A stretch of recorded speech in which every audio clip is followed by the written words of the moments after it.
Ihe Chukwu na-emere anyị ọ dị m ebube n'anya. ihe ọ na-eme Ọ dị m ebube n'anya. amara Chineke na ndụ anyị Ọ dị m ebube n'ise ezinụlọ m ihe ọ na-eme Ọ dị m ebube n'anya. anyị ga-akọle ghara ole Ọ dị m ebube n'anya.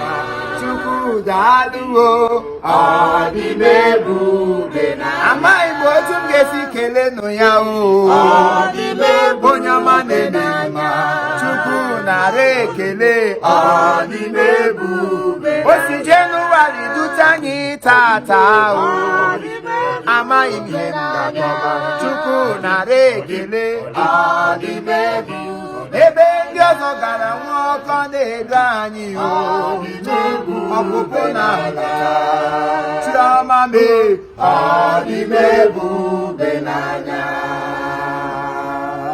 Ọ dị m ebube n'anya. Ọ dị m ebube n'anya. Unu ahụ na ihe Chukwu na-eme o. Ọ na-eju m anya o. O juru chifu ime anya. O juru nwunye ya anya o. Ezinụlọ ya nọ n'aṅụrị. Unu ahụlanụ e. Ọ dị m ebube n'anya. We are the month of May. ọ dị m ebube The fifth month. n'anya. It is not easy, Lola. Ihe Chukwu mere anyị o. Ihe Chukwu mere. Ọlụ Chukwu mere. Unu anụla n'ihe. Ọ dị m ebube n'anya. ihe ọ na-emere m o. Ọ dị m ebube. ihe ọ na-eme o. ihe ọ na-eme etu o si eme ya gbala ụwa gharị o. ọ gbala ndị rụmụgharị ngwanụ lere ya ọ dị m ebube n'anya. Ọ dị m ebube n'anya. Ọ dị m ebube n'anya. Ọlụma ya dị m ebube n'anya. Ihe ọma ya dị m ebube n'anya. Otu isi ebule ya elu dị ebube n'anya. Ọ dị m ebube n'anya. Ihe ọ na-eme. ọ dị m ebube n'anya. Ihe ọ na-eme.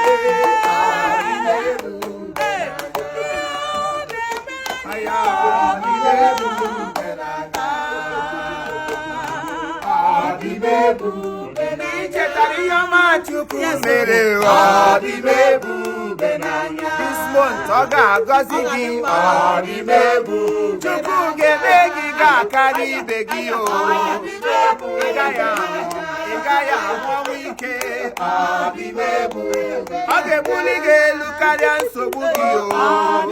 Chukwu ga-eme ya ọ ga-eme ya ọ dị m ebube. Ọ naghị ekwe nkwa wee laghachi azụ o.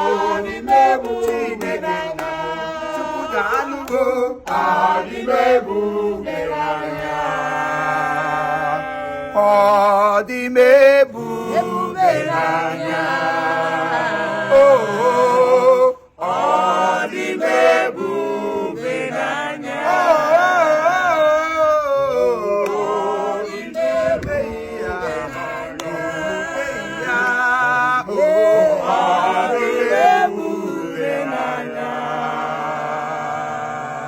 Happy New Month. Happy New Month. You are blessed. Yes, you're You are blessed. blessed. Amen. And what do you have to say?